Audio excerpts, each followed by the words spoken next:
Hi friends, சுட்டு மில்லிஸோட இனி வரப்போகிற எபிசோட்ஸ்க்கான அப்புறமா தான் இந்த வீடியோவில் பார்க்க போகிறோம். வாங்க ஃப்ரெண்ட்ஸ் பார்க்கலாம். மாணிக்கத்தோடைய வீட்டோடைய டாக்குமெண்ட்ஸ் கர்ணாவுடைய வீட்டுக்குள்ளே பார்வதியோட ரூமில் தான் இருக்குது. அதை எப்படியாச்சும் எடுக்கணும், அதை எடுத்தால் அவனை கண்டுபிடிச்சிடலாம் அப்படின்னு சொல்லிட்டு லாயர் சொல்கிறாங்க. ஆனால் அபிக்கு பார்வதி அக்காவோடைய ரூம் அப்படின்னு சொன்ன உடனே அவங்க இறந்து கிடந்தது தான் அவங்களுக்கு ஞாபகம் வருது. அதை நினச்சி ஃபீல் பண்ணி அழுகவும் செய்கிறாங்க. அபி கூலாக இருங்க, எதுக்கு ஃபீல் பண்ணுறீங்க அப்படின்னு சொல்கிறாங்க. இல்லை சார், பார்வதி அக்கா அந்த இடத்துல கத்தி குத்தோடு படுத்துட்டு இருந்தது இன்னமும் என் கண்ணுக்குள்ளே அப்படியே நிற்குது சார். அவங்க இறந்து கிடந்தது அவங்கள அந்த கத்தியை எடுத்து நான் காப்பாற்றணுன்னு தான் முயற்சி பண்ணி நான் கத்தியை எடுத்தேன். ஆனால் அதுக்குள்ளே என்னென்னமோ நடந்து போச்சு சார். இப்போது அந்த ரூமை யாரும் யூஸ் பண்ணுறது போல் இருக்குது சார். கண்டிப்பாக அது எல்லோரும் பூட்டி தான் வச்சுருப்பாங்க அப்படின்னு சொல்கிறாங்க. எப்படியாச்சும் அந்த டாக்குமெண்ட்டை எடுக்கணும், அதை எப்படி எடுக்கிறது அப்படின்னு சொல்லிட்டு இருக்கும்போது, சார் அது எப்படி சார் சாத்தியமாகும்? அந்த வீட்டுக்குள்ளே போயிட்டு அந்த டாக்குமெண்ட்ஸை எடுக்கிற அளவுக்கு யாருக்கு சார் சக்தி இருக்குது? யாரால் முடியும்? கண்டிப்பாக முடியாது அப்படின்னு சொல்லிட்டு அபி சொல்கிறாங்க. அதுக்கு ஏதாச்சும் வழி கிடைக்குதான்னு தான் நம்ம அபி யோசிக்கணும் அப்படின்னு லாயர் சொல்கிறோம். அப்படி வேணால் நம்ம யோசிச்சு பார்க்கலாம் சார் அப்படின்னு சொல்லிட்டு எங்கள் அபியும் சொல்லிட்டு இருக்காங்க. சொல்லிவிட்டு அதுக்கப்புறமா சரிங்க சார், எப்படியாச்சு நான் பரோல் முடிஞ்சு ஜெயிலுக்குள்ளே போகக்கூடாது, என் குடும்பத்தோடையும் அண்ணன் அண்ணியும் சுடரோடையும் சேர்ந்து இங்கேயே சந்தோஷமாக இருக்கணும்னு நான் ஆசைப்பட்றேன் சார். போதும் சார், நான் 10 வருஷமாக அனுபவித்தேன் நரக வேதனை, தப்பே செய்யாமல் 10 வருஷம் தண்டனை அனுபவித்தேன். என் பிள்ளை என் கூட இருந்ததுனால எனக்கு அந்த கவலை தெரியல. இப்போது என் பிள்ளை பிரிஞ்சு இருக்கிறதுனால என்னால் இருக்க முடியல. சுடர் கூட தான் நான் இருக்கணும். அதுக்காக கண்டிப்பாக நான் என்ன வேணாலும் செய்வேன். அந்த மாணிக்கத்தை எங்கேயாச்சும் பார்த்தாலோ கண்டிப்பாக நான் கண்டுபிடிச்சி அவனை விசாரித்து நான் கூட்டிகிட்டு வரேன் சார் அப்படின்னு சொல்கிறாங்க. சரி அபி, இதை சொல்ல தான் நான் உங்களை கூப்பிட்டேன் அப்படின்னு சொன்னதும் சரி சார் நான் வரேன்னு சொல்லிட்டு அங்கேருந்து கிளம்பி போகிறாங்க. ஆமாம், சுடர் எப்படி இருக்கா அப்படின்னு கேட்குறாங்க. அவளுக்கு என்ன சார், நல்லா இருக்கா, ஸ்கூலுக்கு போயிருக்கா அப்படின்னு சொல்கிறாங்க. சரி சுடரை கேட்டு தான் சொல்லுங்கள் அப்படின்னு சொன்னதும் சரி சார் நான் வரேன் அப்படின்னு சொல்லிட்டு லாயரும் அங்கேருந்து அபி வந்து லாயர்கிட்ட சொல்லிவிட்டு அங்கேருந்து கிளம்பி வீட்டுக்கு வந்துடுறாங்க. ஸோ இன்னொரு சைடு வந்து இங்கே வெற்றிக்கு வந்து மனசே ரொம்ப ரொம்ப கஷ்டமாக இருக்குது. ஸோ அபியோட ஞாபகம் இப்போ அவங்களுக்கு அடிக்கடிக்க வர ஆரம்பிக்குது. ஜெயிலில் இருந்த வரைக்கும் அந்த ஞாபகங்கள் எதுவும் வந்தது கிடையாது. சுடரை என்னைக்கு பார்த்தாங்களோ அன்னையிலேருந்து அபியோட ஞாபகம் அப்பப்போ வர ஆரம்பிச்சிடுச்சு. வெற்றி இதை நினச்சி யோசிக்கவும் செஞ்சார், ஏன் சுடரை பார்க்கும்போது நமக்கு அபியோட ஞாபகம் வருது அப்படின்னு சொல்லிட்டு. ஆனால் அதுக்கப்புறம் இப்போ அவங்க ஜெயிலேருந்து வந்ததுக்கப்புறமா அவங்களோட ஞாபகம் இன்னும் அதிகரிச்சுக்கிட்டே இருக்குது. ஏன் அப்படின்னா அந்த அளவுக்கு நேசிச்சிருக்காங்க. அப்படி நம்ம நேசித்த ஒருத்தர் நமக்கு துரோகம் பண்ணிட்டாங்க அப்படின்னு அந்த வலியையும் வேதனையும் அவரால் மறக்க முடியல. ஆனால் உண்மையிலே அபி துரோகம் பண்ணலை. ஸோ வெற்றி தான் கர்ணா மூலிமா தப்பாக அதை புரிஞ்சிட்டு இருக்காரு. உண்மை ஒரு நாள் தெரிய வரும்போது கண்டிப்பாக அபியை நம்ம வெற்றி ஏற்றுப்பாங்க. ஸோ இப்போ வந்து சுடரை பார்க்க கூட இனி நம்ம போகக்கூடாது, அவளை பார்த்தா தான் அவளுடைய ஞாபகம் வருது அப்படின்னா சுடரை பார்த்தாலையும் அபியோட ஞாபகம் வருது அப்படின்னு ஸோ அங்கே போகக்கூடாதுன்னு சொல்லிட்டு முடிவு எடுக்கிறாங்க. எங்கேயுமே, அதாவது ஸ்கூலுக்கு லஞ்ச் கொடுக்கறதுக்காக மகேஷ் கொடுக்க போகும்போது எப்படியும் சுடரை பார்த்து தான் ஆகணும். ஸ்கூலில் விட்டுட்டு வரும்போது கூட்டிகிட்டு வரும்போது இப்படியெல்லாம் பார்த்து தான் ஆகணும். அதனால் வந்து இனி நான் போக மாட்டேன் அப்படின்னு முடிவு எடுக்கிறாங்க. ரொம்பவே டென்ஷனோடு அங்கே உட்காந்துட்டு இருக்கும்போது கர்ணா வராரு. என்னடா வெற்றி இங்கே உட்காந்துட்டு இருக்க, ஏதோ வேலைக்கு போகலையா அப்படின்னு. இல்லை கர்ணா, இன்னைக்கு என்னவோ எனக்கு ஒரு மாதிரியாக இருக்குது, நான் எங்கேயும் போகல அப்படின்னு சொல்கிறாங்க. ஏன் வெற்றி, ஏதாச்சும் உடம்பு சரியில்லையா அப்படின்னு கருணை கேட்கவும் அதெல்லாம் ஒன்றும் இல்லை அப்படின்னு. அப்புறம் ஏன்டா அப்படின்னு, காலையில் மகேஷையும் கூட்டிகிட்டு போய் ட்ராப் பண்ணிட்டு வரல, டிரைவர் தான் ட்ராப் பண்ணிட்டு வந்தான். மதியம் லஞ்ச் கொடுக்க இதோ டைம் ஆகிடுச்சு, நீ இன்னும் கிளம்பலையா, மகேஷ் அங்கே லஞ்சுக்காக வெயிட் பண்ணுவான்ல அப்படின்னு ஆல்ரெடி நான் டிரைவர்கிட்ட கொடுத்து அனுப்பிட்டேன் அப்படின்னு சொல்கிறாங்க. என்னடா சொல்கிற, ஏன் நீ இப்படி பண்ணுற, ஈவினிங்காச்சும் கூட்டிகிட்டு வர போவியா இல்லையா அப்படின்னு.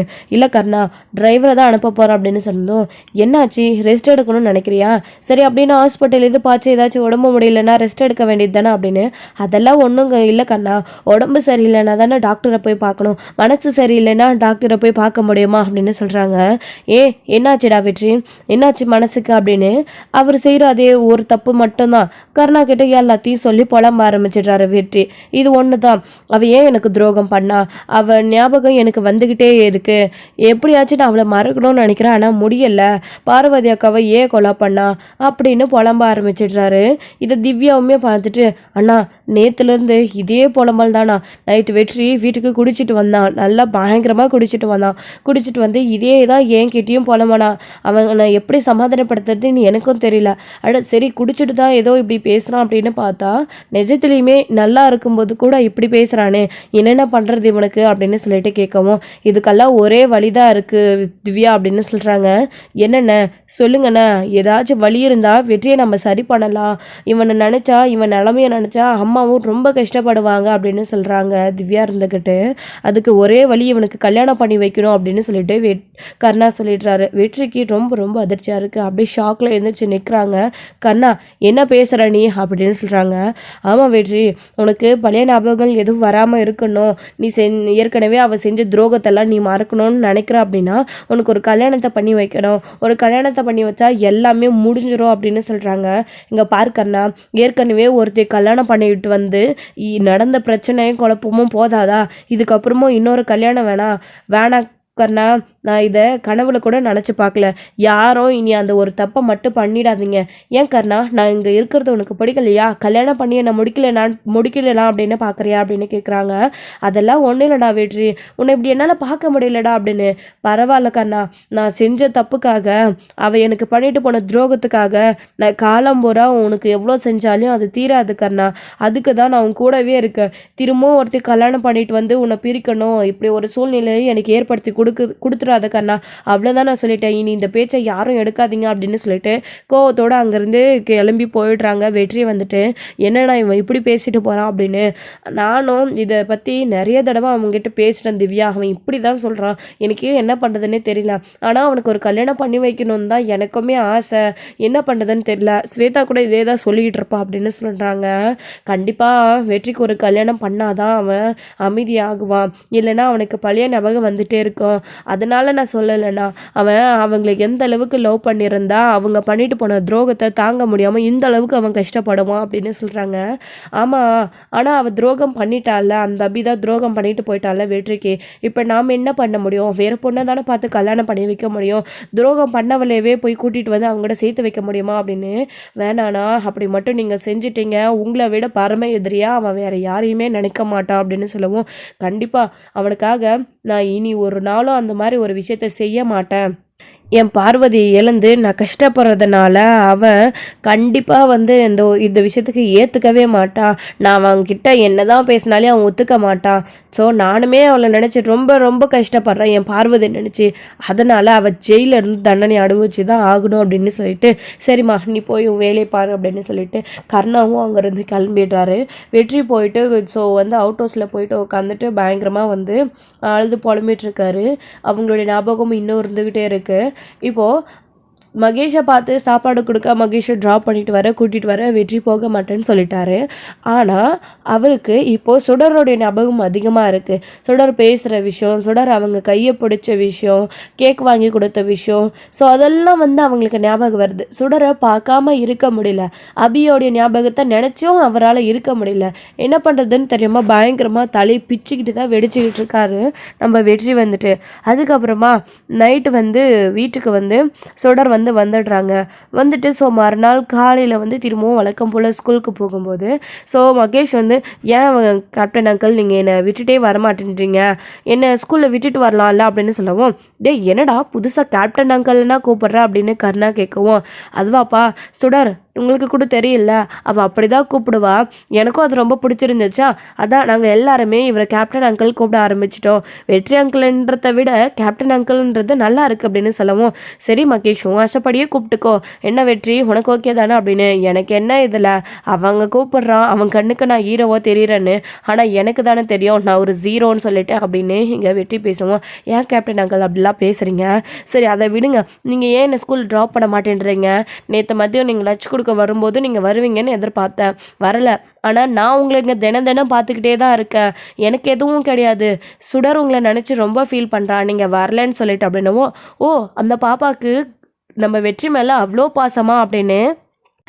ஆமாம், எப்போ பார்த்தாலையும் வெற்றி அங்கிளை பற்றி நிறைய சுடர் பேசுவா அப்படின்னு சொல்லிட்டு இங்கே மகேஷ் சொல்லவும், ஏம்மா வெற்றி பாத்தியா, நீ போகாமல் மகேஷ் மட்டும் இல்லை அந்த குழந்தை கூட உனக்காக ஃபீல் பண்ணுது, நீ போக வேண்டியது தானே, என்னடா நேற்று தான் உன்னோட மனசு சரியில்லை அது சரியில்லைன்னு புலம்பிட்டு போகாமல் இருந்தேன், நடந்து முடிந்த பிரச்சனையை நினச்சிக்கிட்டு ஏன் வெற்றி இப்படி நீ ஏன் உன்னை வருத்திக்கிற, எல்லாத்தையும் தூக்கி போட்டுட்டு போய் வேலையை பாருப்போ, மகேஷ் ஆசைப்படுறாள் அப்படின்னு சொன்னதும் இப்போவும் அவருக்கு போகிறதுக்கு மனசே இல்லை, ஆனாலையும் போக சொல்லி வற்புறுத்துறாங்க. காரணம் போக மாட்டேன்னு பிடிவாதமாக இருக்காங்க.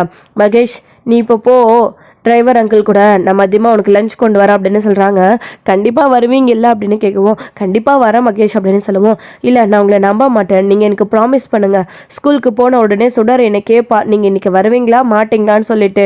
நீங்கள் வருவீங்க, நான் சுடருக்கு ப்ராமிஸ் பண்ணணும்ல, கண்டிப்பாக நீங்கள் எனக்கு ப்ராமிஸ் பண்ணுங்கள், ஏமாற்ற மாட்டேன் அப்படின்னு சொல்லுவோம். சரி வர மகேஷ் அப்படின்னு சொல்லிட்டு வெற்றியும் ப்ராமிஸ் பண்ணி கொடுக்குறாங்க. மகேஷ் கண்டிப்பாக வெற்றி வருவான் இப்போ அப்படின்னு சொன்னதும் பாய் அப்படின்னு சொல்லிட்டு ஸ்கூலுக்கு கிளம்பி டிரைவரோட போயிடுறாங்க. அங்கே ஸ்கூலில் கூட்டிகிட்டு வந்து அபி வந்து ஸ்கூலில் 3 பேரையும் விட்டுட்டு திரும்பவும் வீட்டுக்கு கிளம்பி போகிறாங்க. அப்போ தான் கரெக்டாக மகேஷும் வந்து இறங்க. சுடர் திரும்பி பார்க்குறாங்க கேப்டன் அங்கிள் வந்திருக்காரான்னு.